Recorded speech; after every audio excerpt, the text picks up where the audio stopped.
Hello folks, I'm John Myrie and welcome to the Wisconsin Northland Outdoors. On this week's show we have reports and tips for you from Jarrett McCarthy down at Hayward Bait and Bottle. And then we talk ice fishing with well-known ice fishing pro and fishing guide Brian BRO Brosdahl. Lots to cover on this week's show, all coming up right after these messages. Finally, hit the trails again with the Polaris Holiday Sales Event at Hayward Power Sports. We have remaining 2024 and 2025 Polaris snowmobiles offering up to $3,000 rebate or a 0% financing for up to 60 months or a 2-year limited warranty. We have a wide range of sleds from the economy price Polaris 550 Voyager LXT 2-Up to the unstoppable factory turbocharged Polaris 80 VR1 Boost. They'll go fast, so don't get left out in the cold. Hurry to Hayward Power Sports, just 10 minutes east of Hayward on Highway 77. The Hayward Lakes Visitors and Convention Bureau in Sawyer County, Wisconsin welcomes you to our Northwoods hometown. No matter the season, no matter the activity, you'll always be surrounded by our great outdoors. What more could you ask for in a vacation destination? Woods, waters, world-class events. Contact us for information on lodging, dining, attractions, events, trail conditions, and more. Order your free vacation guide and start planning your getaway today. Visit us at haywardlakes.com or call 1-800-724-2992. Riding along in my automobile. Bumping into things unexpectedly? Make your first choice for collision repair. Ernie's Auto Body, featuring the most advanced collision repair facility in Northwest Wisconsin. With a state-of-the-art spray, bake down, draft paint booth for that better-than-new finish, laser technology for precision frame alignment, loaner cars available, computerized estimates, written guarantees, and documented unmatched customer service, the clear choice is Ernie's Auto Body, south of Hayward on Highway 63 and Nursery Road, where quality is no accident.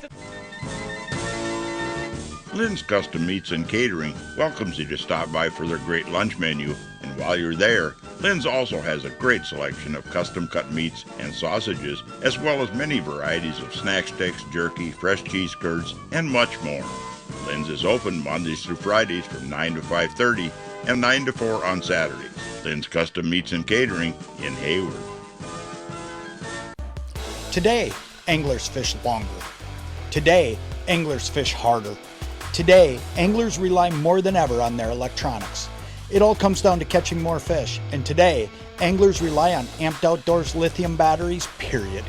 Visit ampedoutdoors.com today to power your outdoor experience.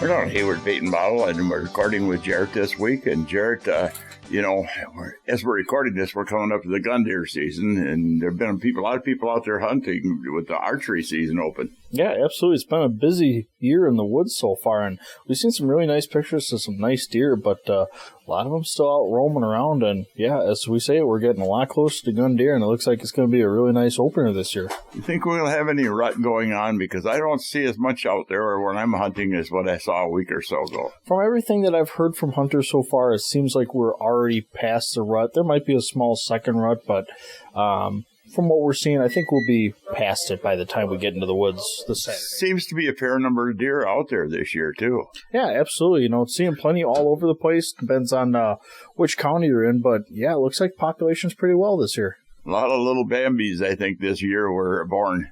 Absolutely. Let them go, let them grow. It's just like fishing. You bet. Speaking of fishing, we're getting close to the end of the open water. We've still got some opportunity to get out in some of the big lakes. I mean, I've been out there on some of the small lakes and had to break a little bit of ice here and there, boat landings and stuff. But, on the big lakes, we should be open yet for a while. Absolutely. And, as the water gets colder, it gets a little tougher to be out there in a boat, but the fishing just continues to heat up as we get cooler. Those fish start moving into those shallower bays where there's still some nice weed growth to feed, and that's where they'll kind of be through ice up. One of the hardcore people that go out this time of the year is the muskie guys. They're out there. Is there still suckers available, or are we down to where we'll be looking at jig fishing with big rubber and trolling? We're pretty much into jigging right now. As we're doing this show, we've got a couple of smalls and a couple of extra smalls left, but as far as those big suckers left, they're far and few in between. So guys that like running those Medusas, those bulldogs, anything like that, that's what you're going to be doing this time of year. And that stuff actually works really good because I think one of the keys is that these fish don't want to come up in that colder upper water level. They want to stay down more. And those are baits that you can get down there and put them pretty much right in front of the fish. And, I guess if I had to say there was one way that you're more likely going to catch a muskie than any other way, it'd probably be jig fishing. And that's exactly what you're doing when you're fishing something like a bondi or ripping a Medusa up off the bottom or close to it. You're jig fishing for them. Yeah, absolutely. That, and, your arms aren't leaving your body so much. You're not getting quite as cold. Everything's kind of tight knit to where you are in the boat, and you're just kind of working that bait in a single spot. And even though you're working that bait in a single spot, there's no reason you can't have the boat moving at the same time and cover some water. And the big problem a lot of times is the eyelets freezing up on your rods and your reels freezing up, and plenty of gear lube or lube on your reel, and sometimes things like I've actually put Vaseline in the rod tip or the guides. That'll keep your line from freezing up, or some spray silicone like a Real Magic. That'll keep stuff from freezing on your line and stuff. I feel the easiest way to prevent, freezing up on the guys to just break tip-ups out. Break the tip-ups out. Yeah. Well, let's talk about open water fishing in a little bit yet. Well, to get into the ice fishing, but is walleye fishing? You heard anybody out after walleyes? Yeah, we're hearing some really good reports. The guys getting some walleye really close to shore, really shallow, and, that's normal for this time of year. So guys are fishing, anywhere from, 5 to 10 feet deep. I mean, you can reach them from right offshore in a lot of these lakes. Yeah, and there are fish out in deep water, too, but best to leave them ones out there in 30, 40 feet of water alone, because, a lot of those fish coming up from deep will have that barrier trauma, and they're not releasable if they're not slot-sized fish you can keep. Yep, they come up, they ain't going back down. Absolutely. And I know trolling for walleyes, too, and trolling for muskies is an option. And this time of year, it's a good option. You're less likely to freeze stuff up, including yourself. And trolling, you can do a lot of different ways to get baits down for walleyes trolling. You can use snap weights, you can use lead core line, a lot of ways to get a bait down there, and you can get it down where you want it for the walleyes if they're on that weed edge. Yeah, absolutely. Look to cover different depths, and be able to try a variety of baits down there as you're trolling. But yeah, great way to cover some ground, catch some fish. And panfish, panfish is an option. I will say that I was out the other day, and boy, I had all the crappies were down nailed to the bottom. They didn't want to come more than a foot off the bottom, and they just didn't want to hit stuff. And I had other people tell me the same exact thing this last week. Yep, and those fish will be out. They'll be along the bottom right now. Probably won't be till midwinter when we really see them suspend off bottom. But we're getting those fronts, and we're getting all these weather changes that are coming through, and could put a lot of these fish into a negative mood till we finally even out. But yeah, those fish are there and they're ready to roll as soon as we get a couple of nice days in a row. I think a couple of things keep the fish down at the bottom, this time of year or close to the bottom. One is that's where the warmest water is in a lot of instances. And two, if you have a high pressure area where your barometer's high, it'll put the fish down too at close. Yeah, absolutely. A lot of different variables. And let's talk about, the ice fishing. That's coming up. You guys are gearing up for that right now. Yep, absolutely. We're putting up a whole bunch of our jigs and our tip-ups and what have you. A couple new additions from the Beaver Dam family this year as far as designs. But, yeah, we're going to be ready. I think we're going to be on ice before deer season's done this year. Well, you're really revamping the inside of the store here, too. Yeah, absolutely. Got a whole bunch of changes coming for this winter and for this spring, and we're excited to have everybody in to see them. We're standing up behind the counter where it'll be the guns and the ammo instead of in the back corner. They're up in front now. Yeah, they're not hiding anymore. Not hiding anymore, which is where they should be, actually. But let's the ice fishing, a lot of new stuff this year that you're seeing or not? Yeah, quite a bit of new stuff. A lot of new baits, a lot of new plastics, just some new colors. Lots of different new stuff to pick from. And tip-ups, you got different colors and tip-ups and all that stuff, too. I know, Beaver Dam seems to have always come up. What's wrong with just the old varnished wood grain tip-up? They got to have them with all kinds of stuff on them now. There's absolutely nothing wrong, but if you want a couple of tip-ups with some character out on the ice, they come out with a new design every year. They're limited runs. They're for 2 years only, so make sure you get out. This year, they've got the honey hole tip-up. It's got a beehive design on it. And they've got the bush light tip up out this year, and then there's an exclusive one out there where it's got Santa Claus on it. So if you're looking for a present to throw underneath a tree, Beaver Dam's got you covered with Santa. There's even some crazy tip-up lights out there this year, I guess. Yeah, yep.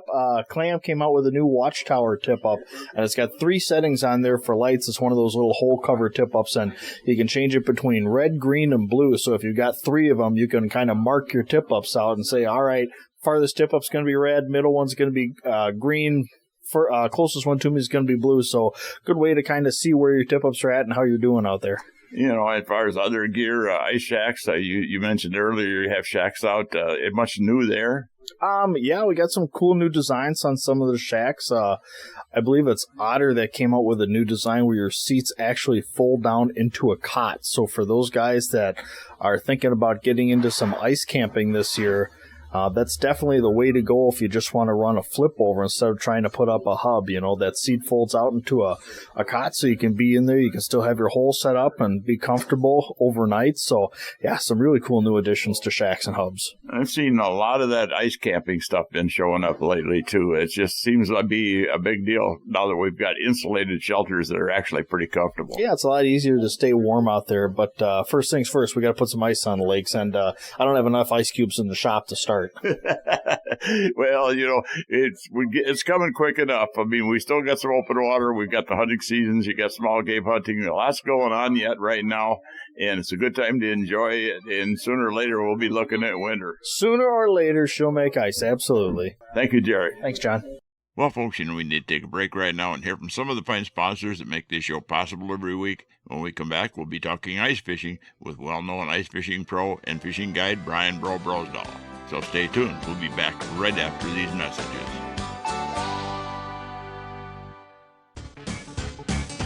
Hunters and anglers, Hayward Bait and Bottle is your one-stop sport and bottle shop in the Hayward area.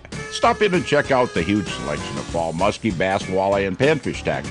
They also have a great selection of ammunition, scents, hunting supplies, and much more. Gear up for the fall at Hayward Bait and Bottle. And while you're there, check out the bottle shop for a full selection of beer, wine, and liquor, too. Hayward Bait and Bottle is your one-stop sport and bottle shop in the Hayward area. There's no time like the present to explore Hayward, Wisconsin, one of the Midwest's most popular vacation destinations. With crystal clear lakes for water sports and fishing, miles of trails for riding snowmobiles, ATVs, cross-country skiing, hiking, and mountain biking, this area is buzzing with activity year-round. Combined with charming local shops and a variety of Northwoods dining options, Hayward is certain to offer both adventure and relaxation for everyone. Plan your trip today and find everything you need on the Hayward Area Chamber of Commerce website. From events and attractions to local dining, shopping, and lodging, visit haywardareachamber.com and start your next adventure now. Hayward Power Sports asks, can you hear the cool, crisp air calling your name? Make sure you have the perfect companion, a new Can-Am side-by-side or ATV from Hayward Power Sports. We still have a solid selection of new 2025s with rebates up to $4,000 or 0% financing for 36 months. Looking for Can-Am dominance at a value price? Check out a 2025 Can-Am Defender DPS HD7. With the $1,000 rebate, it's priced at just $13,899. As a matter of fact, all remaining 2025 Can-Am Defender HD7s offer a $1,000 rebate, while the HD9s and HD10s have $2,000 rebates. Or be the first to have the latest and greatest Defender yet. The new for 2026 Can-Am Defender Limited HD11 with a dominating 95 horsepower and an awesome 10.25-inch touchscreen with GPS navigation. Answer the call with the new Can-Am from Hayward Power Sports, just 10 minutes east of Hayward on Highway 77. Certain restrictions apply. Subject to credit approval. See your dealer for details. When you need light for outdoor activities, you want a compact light that does not strap to your head? Meet DEX FingerLight at fingerlight.com. FingerLight's patented Grip-to-Night ring fits any finger, keeping your hands free to fish, navigate, and handle gear. With 3 light modes, it's durable, waterproof, and rechargeable. Invented for surgeons, but developed by outdoorsmen. DEX FingerLight is faster and easier than a headlamp. For a limited time now, get 15% off at fingerlight.com using the promo code Northland15 at checkout. Welcome back to another segment of this week's Wisconsin Northland Outdoors, and this part of the show is brought to you by the Hayward Lakes Visitor and Convention Bureau. For more information on lodging and vacationing here in the Hayward Lakes area, check out their website at haywardlakes.com. Well, folks, you know, one of the guides and pros that I get on here quite often whenever I can is Brian BRO Brosdahl from over in northern Minnesota. Had a chance to talk to Bro the other night on the phone about the upcoming ice fishing season and lots more. Bro, had to get you on here whenever I can, and you're done with kind of the open water fishing now, and you're looking forward to the ice fishing, which will be coming up here pretty soon, right? Absolutely.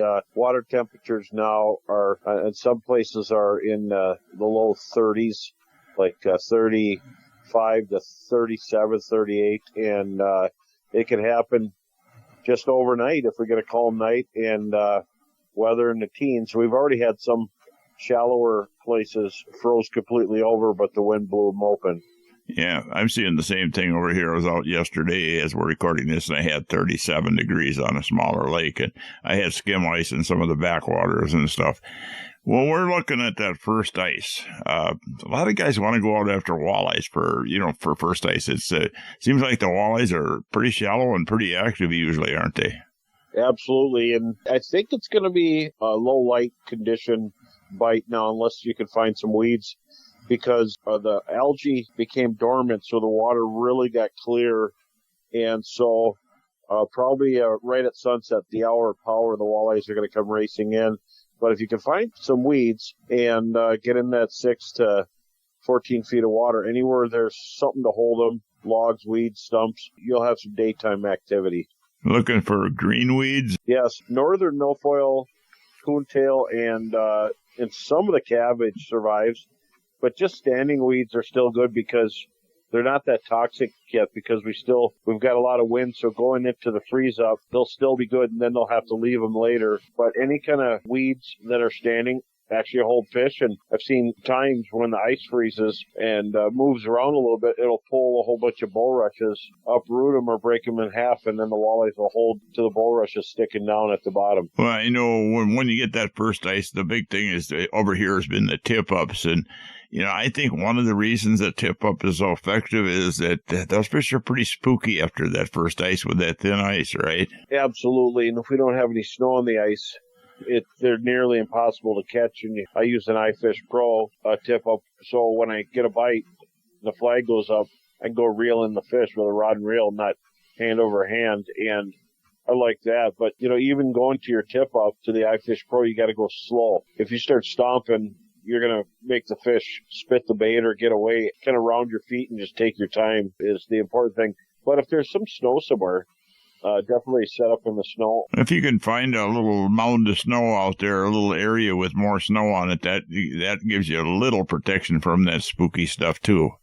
Absolutely. And I've actually seen, looking with underwater cameras back up, and it's surprising. You could see your feet, your bucket, you could see fish moving on the ice, and you can see your clothing, the color. So it's very important to be stealthy when you're doing this stuff, and you will catch fish, but you got to let them swim through. What's your favorite rigging options, and what do you do as far as the early first ice thing? Early first ice, I really like using the buckshot spoons. They're simple. They got a rattle in them and treble hook and a minnow head, but probably a thumper, a spoon which is flat and it tumbles. It has a little tiny spinner blade in the middle. Of that with a minnow head, because it has a good horizontal tumble, covers to the side. A lot of fun. You find that, we talked about the spooky stuff, but I've seen where if you up in that 6, 8, 10, 12 feet of water, the fish are a lot more spooky than if you find them in 25 feet of water or 28 feet of water. You can get away with the jig fishing and stuff, and not a little easier out in that deeper water if you find fish out there. Oh, absolutely.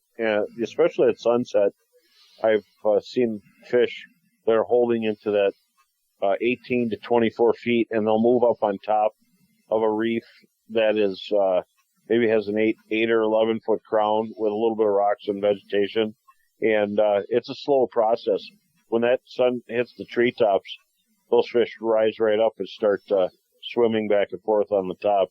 But if you want to go get them, if you get the right weather and they're active, good barometric pressure and everything to boot, you can go down after them a little deeper. But the fish don't just come up the sides of the hump.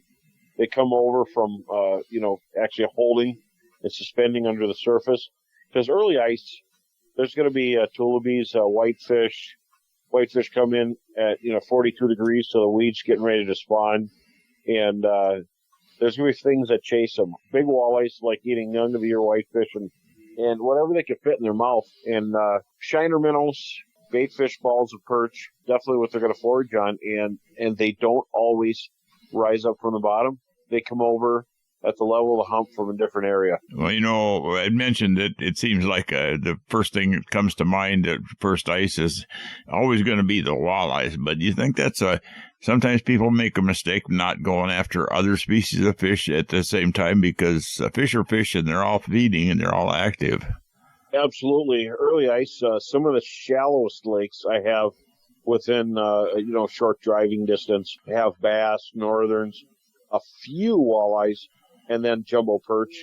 And so I'll go fish perch and hope to catch and release a largemouth bass or a big pike while I'm doing it.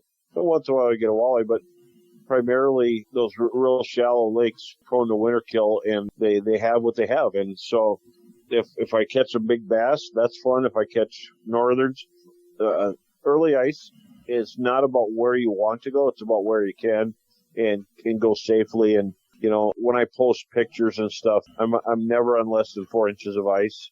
So I make sure that I have the DNR recommended amount of ice under me before I start blogging or podcasting, because, there's people who watch what you do and you want them to be safe. And if you got a good solid 4 inches of ice, you're not going to go through. And there are people that think it's okay to go on 2 to 3 inches of ice, run around, and it doesn't matter how thin you are. You hit a weak spot, you're down, and it's not worth it. Well, folks, we need to take yet another break and hear from even more of the fine sponsors that make this show possible every week. When we come back, we'll have the second part of that talk we had with fishing guide BRO Brosdahl. So stay tuned. We'll be back right after these messages.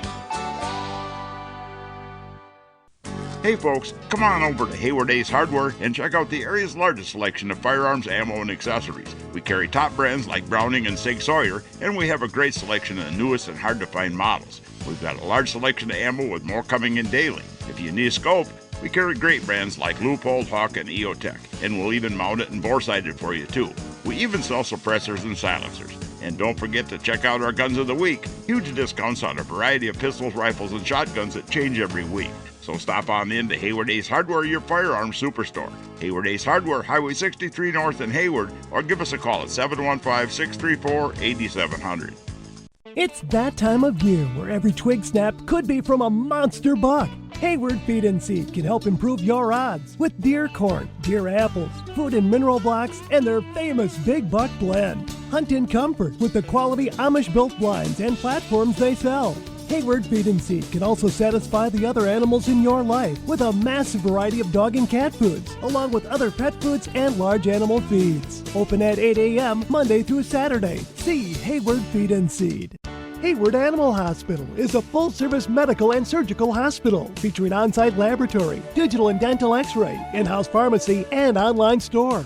Dr. Ostrander has 40 years of experience dealing with illnesses, injuries, surgery, and dentistry. Hayward Animal Hospital offers urgent care appointments and emergency surgery daily. Please call early in the day for these appointments. They open at 8 a.m. Hayward Animal Hospital is located 1 mile east of Hayward on Highway B. Call 715-634-8971. Hey folks, the Log Cabin Store in Northwoods Beach on Highway K between the Big Lakes has groceries, ice, beer, liquor, and pop, and now has all new tackle and bait supplies. All current antiques and household items are now on sale and all must go to make room for the sport shop. That's at the Log Cabin Store in Northwoods Beach between the Big Lakes. If you'd like to have your time fishing be more enjoyable and productive, hiring a fishing guide can be a good investment. Whether it's learning more about fish patterns throughout the year, learning how to use your depth finder to find the best spots and fish, learn how to use that GPS to get the most out of it, or learn better boat control. A day on the water with a guide can really help you to be a better angler, as well as make a day on the lake very enjoyable. To book a guide trip this year or get more information, you can find us on the internet at www.wiscnorthlandoutdoors.com, and then just click on Area Guides. Welcome back to the last segment of this week's Wisconsin Northland Outdoors. And folks, we're going to jump right back into the second part of that talk we had with pro angler and fishing guide Brian BRO Brosdahl. And there's a lot of things we can do as far as we're on there talking the safety thing there. I'm of the opinion that if anybody's out there ice fishing, they should have a float suit. There's just about every brand out there has got a float suit now, and the prices come down to where it's reasonable compared to what your life is worth. And if you fall through, at least you're not going to sink and be drugged down by a big, heavy pair of Carhartts or something. Well, yeah, the thing is, my number one thing that I like to see people have are picks that you can pull yourself out with.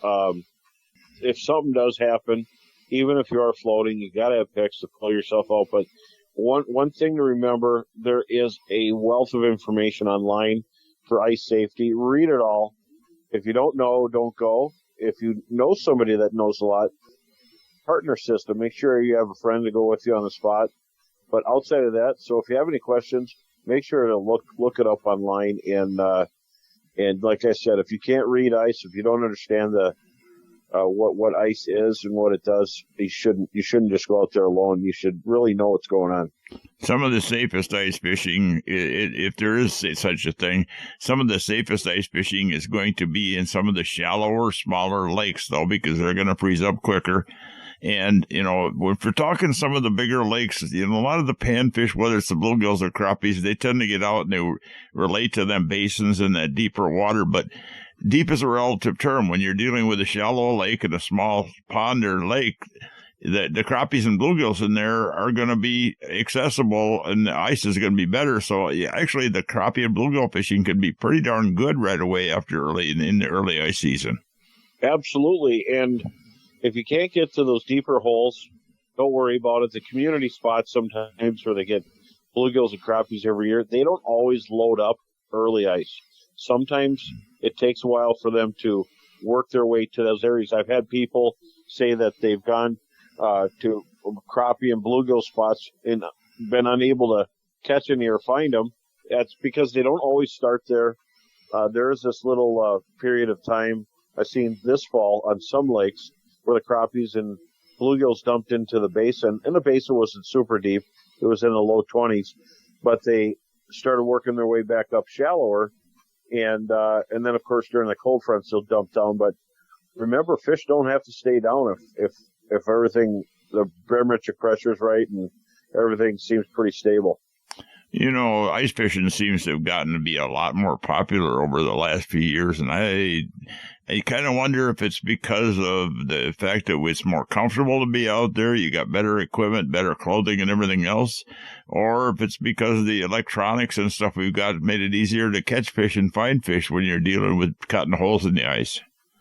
I think all of it combined, it's a better experience. It's not, you're not punching the clock on the ice like in the old days when you'd go with family members and someone to stay a long time, someone to leave. And I think right now it's just fun to be out there because you can actually see the fish. Forward-facing sonar, you can see fish, and it doesn't mean that you're going to catch too many or exploit them because you still got to catch them. There's many days I've gone out and people have had forward-facing sonar that haven't caught anything. So you got to be able to make the fish bite. All right, bro, you gonna have your roadshow podcast thing this fall here? Yes, it's every Wednesday at 7 p.m. and I'm gonna run that through December every Wednesday, and it's all about ice fishing. So definitely tune into that. Where do they find that? That's at Bro's Guide Service or on YouTube, and that's the Bro Roadshow. Named after the trip I took through the ice belt, talking ice fishing and doing seminars across the whole United States, top to bottom. Well, bro, I know you also guide over there in Minnesota. You fished a lot of the waters over here, too. You used to fish a lot of tournaments and stuff. But if somebody's interested in hiring you for a guide over there, how do they get a hold of you? Yeah, just go to brosguideservice.com, and then we can figure out dates that work for us. Well, bro, I want to thank you greatly for taking the time coming on here, and everybody out there needs to tune into the Bro Roadshow and get some good information because I watch it in the fall myself, and there's a lot of good tips and information on there. Absolutely. I appreciate that. Thanks for having me, John. Well, folks, we're about out of time for this week's show. I'd like to remind everyone out there that if you miss a show, go to our website at wnoradio.com. From there, you can link to our podcast site, and the show is also on Spotify and Google Podcasts every week. And also, if you're looking for information on vacationing and lodging here in the Hayward Lakes area, check out the Hayward Lakes Visitor and Convention Bureau website at haywardlakes.com. Thanks for listening, folks. We're out of time, and we'll be back again next week with another interesting show for you. Listen with me, I'm gonna take you there to our Wisconsin outdoors, our Wisconsin outdoors. This program has been produced and hosted entirely by Wisconsin Northland Outdoor Communications.